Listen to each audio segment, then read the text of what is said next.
The offer hit Cade Rios like a slap of cold water at 3:12 station time, 300,000 standard credits for a simple repair. No ship registry. No owner name. Only a bay number in Port Halcyon's restricted ring and a warning, arrive alone. Cade stared at the number until his tired eyes stopped lying to him. People did not pay that much unless they were terrified, guilty, or both. Port Halcyon was the kind of station that pretended to be clean. Polished halls above, rust and secrets below.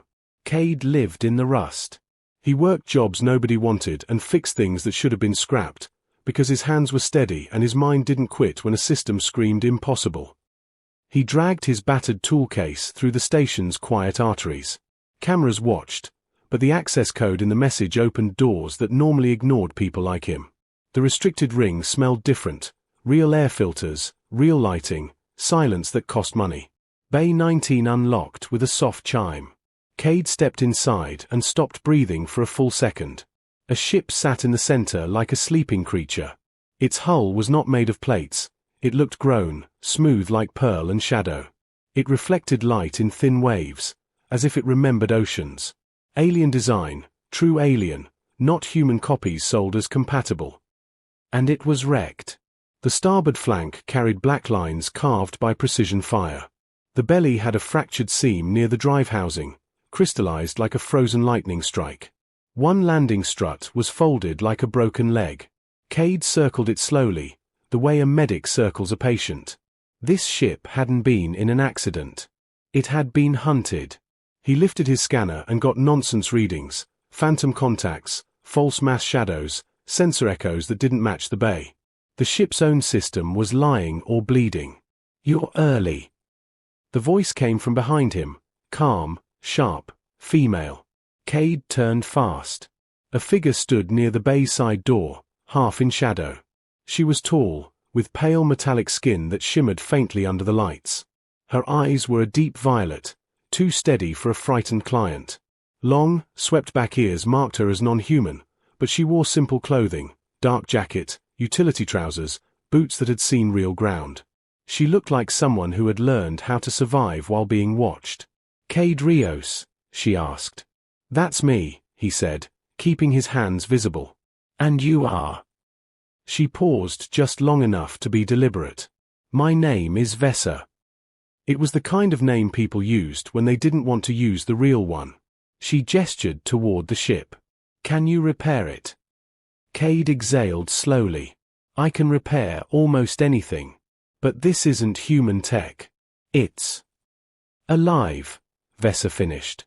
"Or close enough." Cade looked back at the hull. "Someone shot you with antiphase lances. That means a military-grade attacker, or a very rich enemy.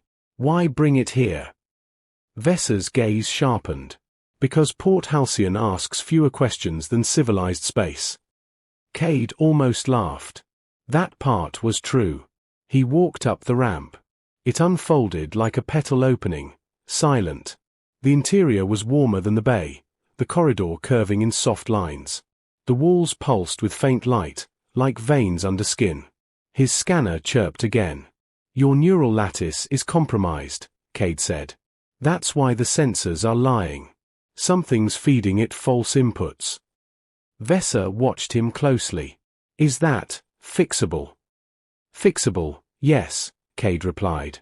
"Easy, no. This ship uses resonance logic, crystal thought mesh. If it's corrupted, I'll have to isolate nodes, purge the loop, regrow pathways. Like brain surgery." Vesa's expression flickered, not fear, but a heavy acceptance. "Do it." Cade tapped his wristcom. "Before I start, I need terms. Half now, half after. And I need full bay privacy. No station security inspections." "Agreed," Vesa said. "You'll have privacy. And you'll be paid." Cade leaned closer to the drive housing seam. The damage had a pattern. His instincts whispered something unpleasant. "This wasn't random," he said quietly. "This lattice corruption, someone placed it. That's sabotage." Vesa didn't deny it. Her jaw tightened slightly, as if the truth tasted bitter. Cade's mind ran through the risks. Sabotage meant a personal enemy. A personal enemy meant follow-up attempts. And if the ship was this advanced, whoever owned it was not small time. He should have walked out. Instead, he heard his own voice. When did it start failing? 2 days ago, Vesa said. Right after I refused a recommendation from people who claim to advise me.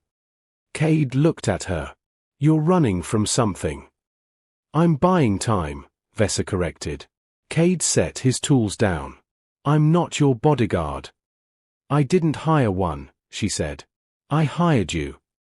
The ship's wall rippled faintly near them, as if it listened. Cade felt an odd pressure in the air, like a chord waiting to resolve. He crouched and pulled open an access panel. Inside, the crystalline lattice glowed in thin branching lines. It was beautiful. It was damaged. And it was angry. The scanner displayed the corruption loop, a repeating signal that forced the ship to see enemies everywhere, phantoms that would keep it from aligning for safe jumps, keeping it trapped. A cage made of fear. Cade's lips tightened. Whoever did this wanted you stranded. Vesa spoke softly. Yes. Cade's hands moved before his doubt could stop them. He began building a small interface, human-made, ugly, direct. A set of tuning forks, a coil, and a patched audio driver. Alien logic liked resonance. Humans were good at resonance too. Music. Vibration. Pattern. Vesa's eyes narrowed as she watched. What is that? A language, Cade said. Not yours. Not mine. The ship's. He struck one tuning fork gently. A pure note hummed. The lattice pulsed in response. Cade struck a second fork, slightly different frequency. The lattice shimmered, annoyed. He smiled despite himself. Okay. You can hear. Vesa's stare turned into something like wonder. You're talking to it. I'm negotiating, Cade corrected. With a very expensive, very wounded machine that thinks it's being hunted. Vesa's voice lowered. Cade Rios, if you can truly fix this, you'll have my gratitude. Gratitude doesn't pay rent, Cade said automatically. Then he hesitated, because he'd heard her tone. It wasn't client gratitude. It carried weight. Authority. Loneliness. The kind that lived behind locked doors. He cleared his throat. How long do I have before whoever did this tries again? Vesa's eyes flicked toward the bay's sealed doors. Not long, she admitted. Cade nodded once. Then we work fast. As he began the purge, the lattice fought him, like an immune system resisting a foreign needle. Cade adjusted his tuning forks, matching the ship's pulse, stepping into its rhythm. Human hands. Alien crystal. A shared problem. And somewhere in the background of his mind, a quiet thought began to grow. If this ship is this valuable, what kind of person owns it? By the second day, Cade hadn't slept more than 2 hours. The ship's internal heat made sweat stick to his back. The lattice glowed brighter when it resisted him, like it wanted him to feel its anger. He liked it. Not the sweat. The challenge. Vesa appeared silently in the corridor as he crawled out of a maintenance hatch, his hair dusted with crystal coolant. You look terrible, she said. I feel worse, Cade replied, wiping his face. The coolant shimmered on his fingers like starlight. Your ship has opinions about being touched. It has strong instincts, Vesa said. It was designed to survive assassination. Cade froze. You just said that like it's normal. Vesa didn't flinch. It is normal where I come from. Cade returned to the corrupted node map. I'm clearing the false contact loop. But the sabotage is layered. Whoever wrote this knows the lattice well enough to hide triggers. That's intimate knowledge. Vesa's mouth tightened. Yes. Cade looked up. It was someone close. She didn't answer, but silence was an answer. He continued. Your enemies wanted you stranded. Why? Ransom. Control. Vesa's voice came soft. Dependence. Cade leaned back against the warm wall. So you ran. I escaped, she corrected. I refuse to be made helpless. Cade snorted. That's a very human response. Vesser's eyes held him, bright and unreadable. That is why your species is disgust. Cade blinked. Disgust how? As unpredictable, Vesser said. As dangerously inventive. You should not exist, according to many models.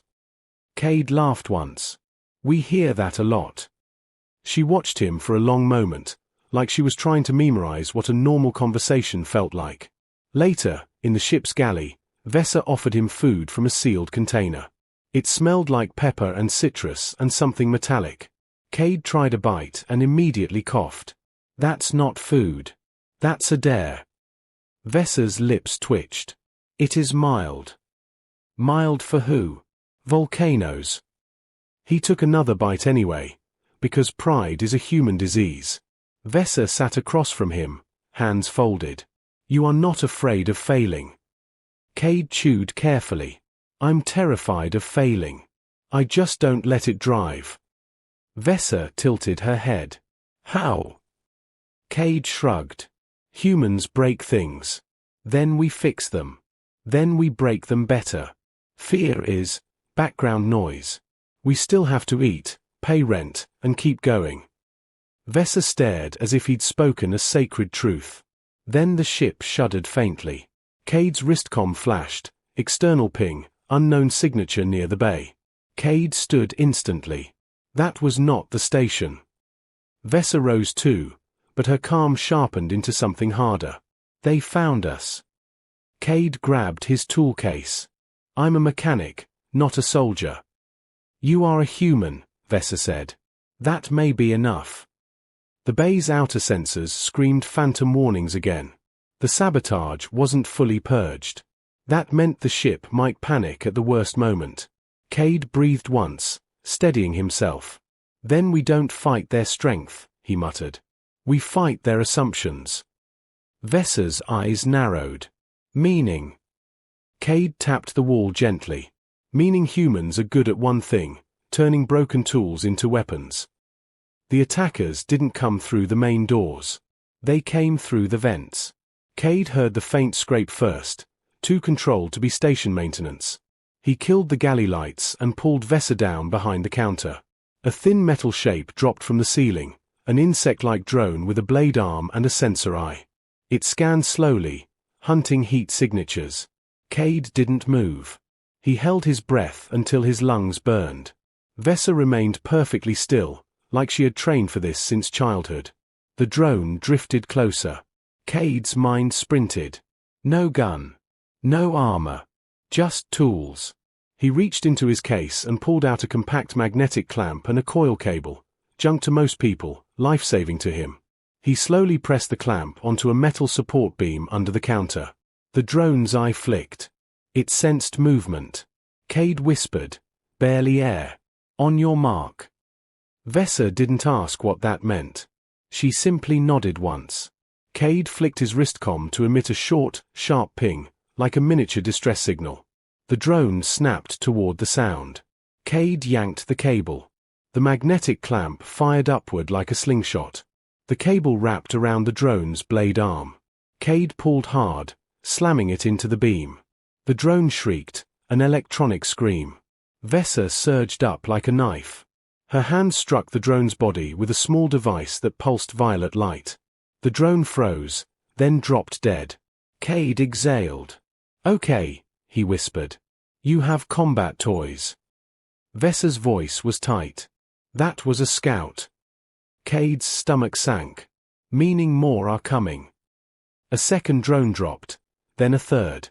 This time, they carried needle launchers, aiming to sedate, not kill. They want you alive, Cade said. Vesser's eyes flashed. They want me controlled. Cade's gaze darted to the corridor. We can't stay here. Vesser grabbed his wrist. To the bridge. The ship can seal corridors. Cade followed, heart hammering, as drones buzzed behind them. The corridors responded to Vesser's touch, walls shifting, doors sealing. But the sabotage fought back. Lights flickered. The ship hesitated, confused by phantom threats. Come on, Cade muttered, slapping the wall like it was a stubborn engine. You know who's real. You know who's lying. The lattice pulsed, distressed. Cade remembered the tuning forks. Resonance. Pattern. He pulled one from his pouch and struck it against his tool case, a pure note that vibrated through the corridor. The ship responded. The next door sealed smoothly. The next corridor brightened. Vesa stared at him. It listens to you. Cade ran anyway. It listens to truth. Drones are noise. We're signal. They reached the bridge. Vesa slammed her palm against the command surface. The ship's defensive field flickered into being, weak, unstable, but present. One drone broke through the last door before it sealed. It fired. A needle hit Cade's shoulder. Pain flared. His arm went numb instantly. Cade bit back a shout and grabbed the drone's needle launcher with his good hand, twisting. The drone's joint snapped. It collapsed. Vesa caught Cade before he fell. Sedative, she said, voice suddenly urgent. Cade's vision blurred. How long? Minutes, Vesa replied. Cade forced his mind to stay sharp.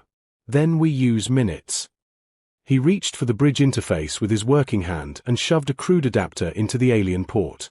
Sparks jumped. Bad idea. But humans lived on bad ideas. Vesa looked horrified. You'll damage the system. Cade grinned weakly. Already damaged. I'm just making it honest. He rerouted the ship's threat filters to a simpler logic, physical mass only. No phantom echoes. No false signatures. If it wasn't real, it didn't count. The ship's sensors snapped into clarity like a snapped rope. The phantom contacts vanished. Outside the bay, a real ship hovered, small, stealthy, waiting. Cade's mouth went dry. There's your hunter. Vesa's face hardened into ice. That is not an official escort. Cade's breathing slowed, forced. You said you bought time. Vesa's voice turned quiet. Not enough. Cade's legs wobbled. The sedative dragged at him like deep water. He looked at her, really looked, and suddenly understood something that had nothing to do with engines. Vesa wasn't just someone running. She was someone the galaxy wanted to own. Cade swallowed. If we get you out of here, do you have people who actually care? Vesa hesitated. Yes. Good, Cade said. Then we call them. Loudly. Vesa's eyes widened. That will start a war. Cade's smile was tired and fierce. Then they shouldn't have attacked a human mechanic in his workplace. Cade's fingers shook as he keyed a broadcast channel through the ship's comms. The interface resisted, layered with alien encryption and ceremonial locks. The kind of locks meant for royalty, not mechanics. Vesa watched him, face tense. You don't understand the consequences. Cade coughed, fighting the sedative. I understand. Consequences fine. I just don't obey them. He hit transmit anyway. A signal shot into the station network, then out into local space on a tight beam burst. Distress code, sovereign level. The response came fast. Not a voice, an identity verification handshake that made Cade's skin prickle. The ship lit up. Systems that had been limping suddenly stood straighter, as if remembering who they served. Vesa closed her eyes for a brief moment, like someone accepting that a quiet life was over. Cade's voice came rough. That code, it's not normal. No, Vesa said. The bridge door opened. Footsteps approached. Heavy. Disciplined. The station's bay security had arrived, but they weren't station staff. They wore armor that looked grown from obsidian and light. A squad entered, weapons raised. Their leader removed his helmet. He had the same long ears as Vesa, but his eyes were colder, trained to measure threats like numbers. Your Majesty, he said, voice controlled and furious. You vanished. Cade's heart stumbled.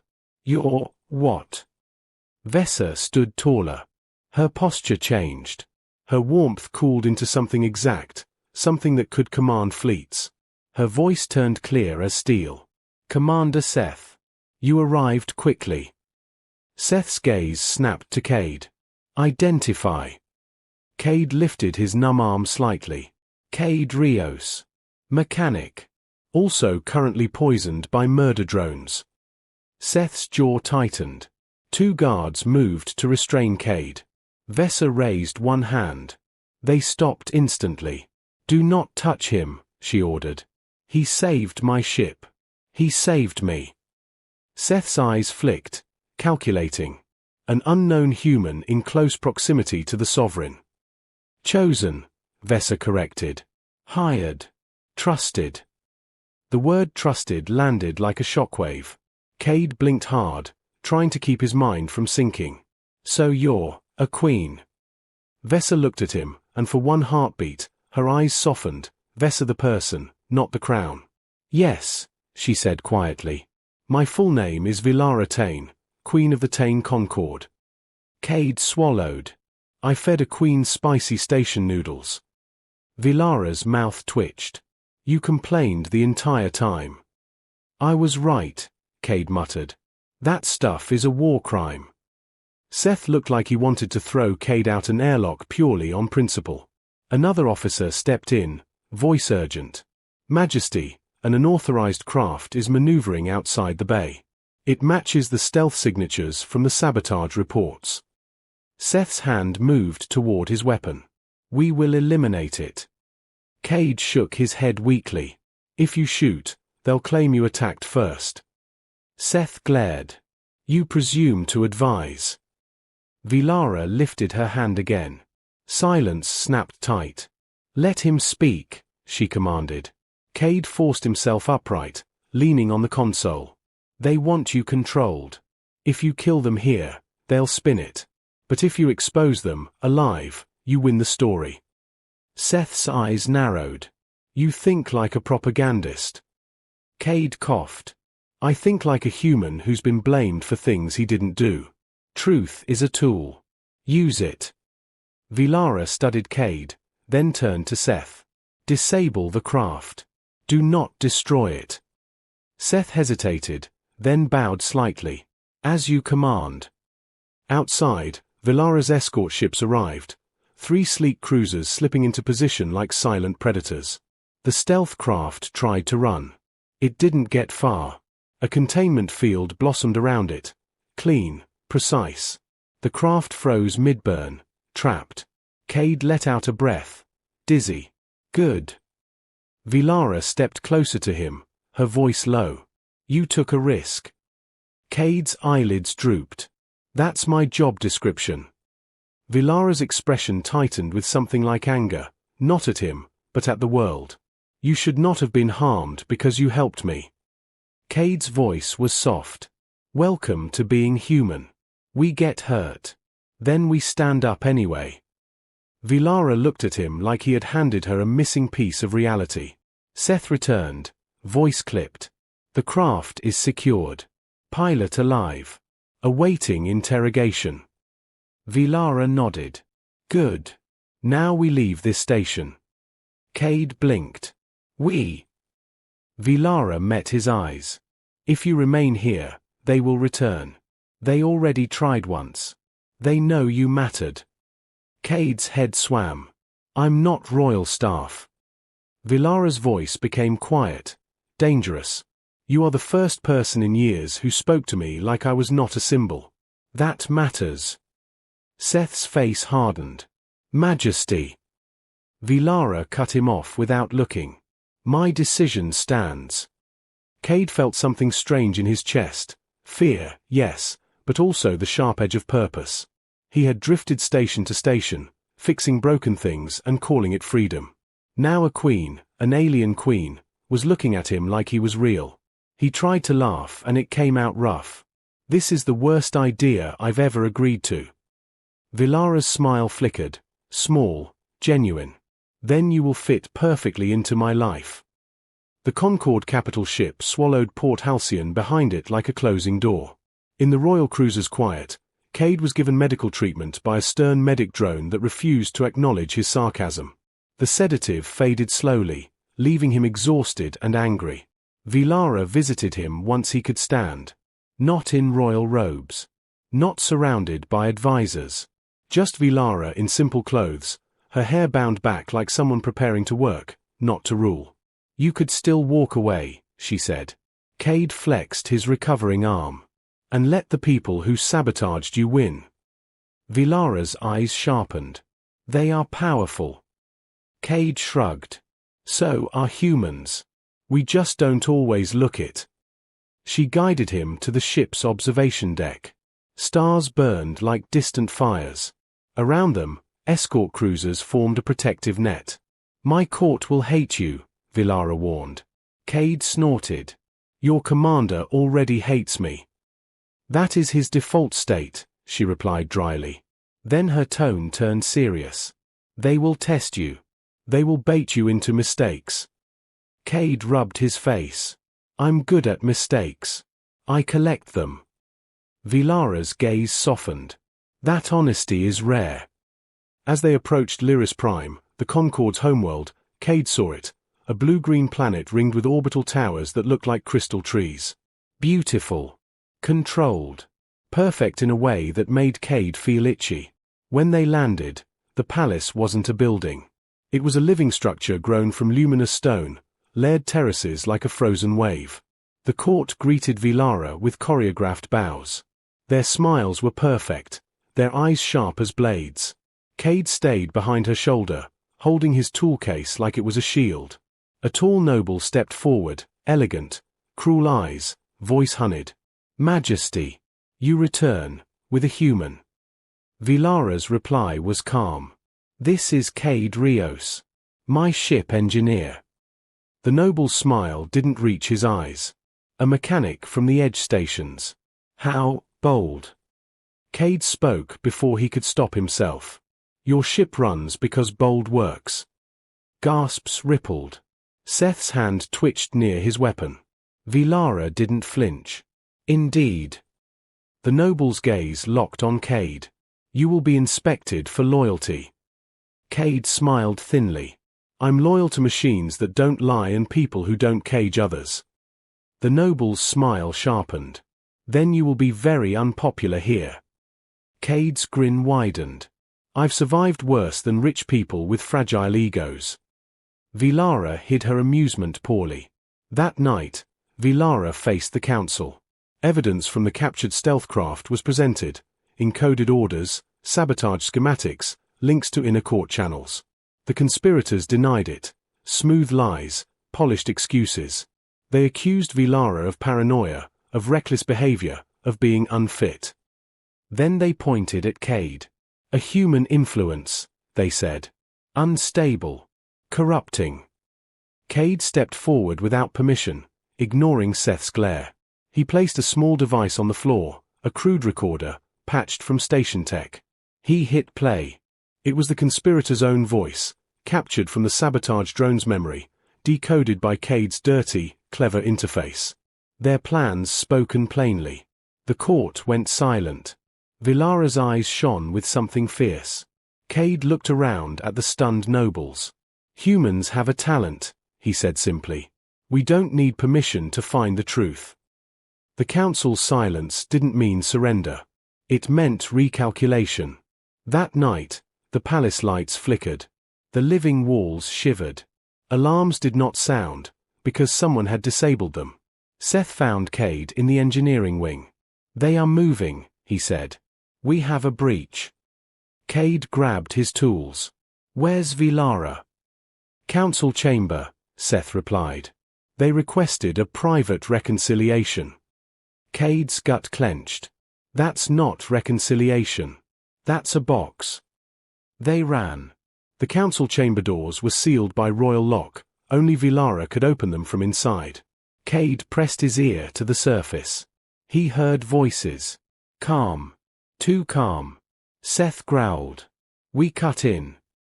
That triggers security protocols and proves their narrative, Cade said. Seth snapped. You have another idea. Cade exhaled once. Yeah. We cheat. He pulled out his tuning fork set. The palace was grown from resonant stone, same principle as the ship lattice. Everything in this culture listened to vibration. Cade struck a low tone. The door shimmered. He adjusted. Struck again.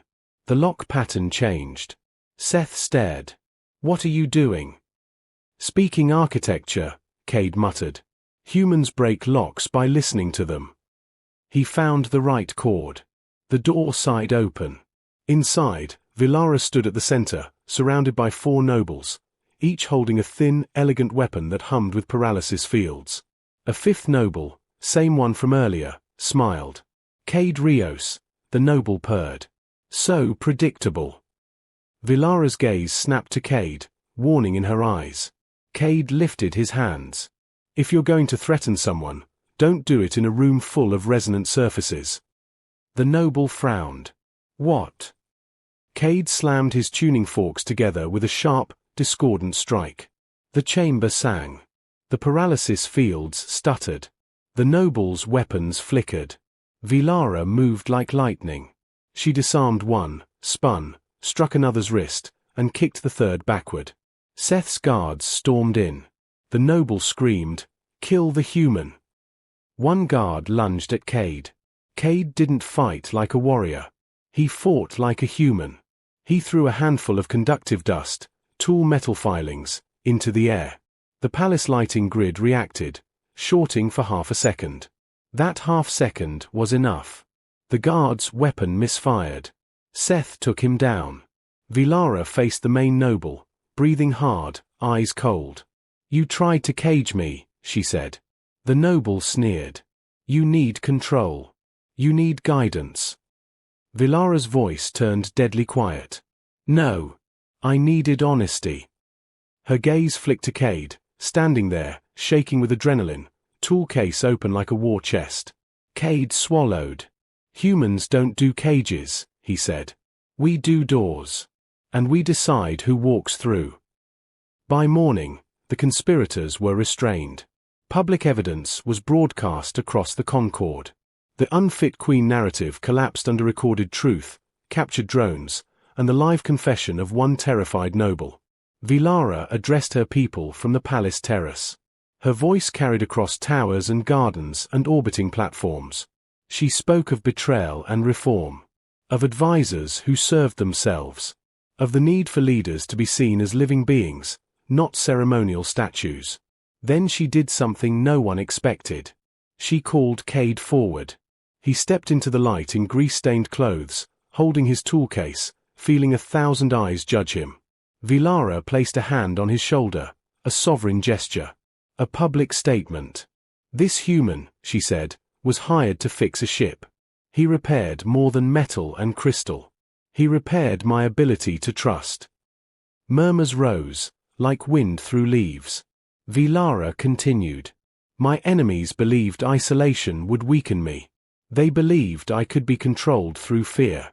They believed a human mechanic would be a disposable detail." Her eyes sharpened. They were wrong. Cade's throat went dry. Vilara's voice softened slightly. "Humans are not predictable. They are not obedient to despair. They invent solutions where there should be none. They turn scraps into survival. They speak truth to power without understanding they are not allowed to." Cade felt something tighten in his chest. Not pride, something deeper. Like belonging. After the speech, Seth approached Cade, expression still grim but less murderous. "You have caused significant disruption." Cade nodded. "That's my brand." Seth studied him. "You also saved her life." Cade shrugged. "I fixed a ship. Everything else was human side effects." Seth almost smiled. Almost. Vilara joined them, her gaze weary but bright. "You can leave if you wish," she told Cade quietly. "You have been paid. You owe me nothing." Cade looked out over the Concord skyline. It was beautiful and dangerous, like a blade made of light. He thought about his old life, quiet stations, lonely bunks, jobs that ended with a handshake and goodbye. He thought about the moment the drones dropped from the vents. The moment he chose to broadcast. The moment Vilara looked at him like he was real. He exhaled. "I'm not staying because I'm paid," Cade said. "I'm staying because, You were the first person in a long time who didn't treat me like I was only useful when my hands were dirty. Vilara's expression cracked for a second. Relief, warmth, something human in shape. Then stay, she whispered. Cade nodded. But I'm setting one rule. Vilara raised an eyebrow. A rule. Cade lifted his tuning forks, smiling. If anyone tries to lock you in a box again, I'm going to teach your palace how to scream. Vilara laughed. Quiet, real, freeing. Above them, her repaired ship hummed in harmony, no longer afraid of phantoms, no longer trapped in a loop of fear. Humans had a talent for that. They didn't just fix machines. They fixed futures.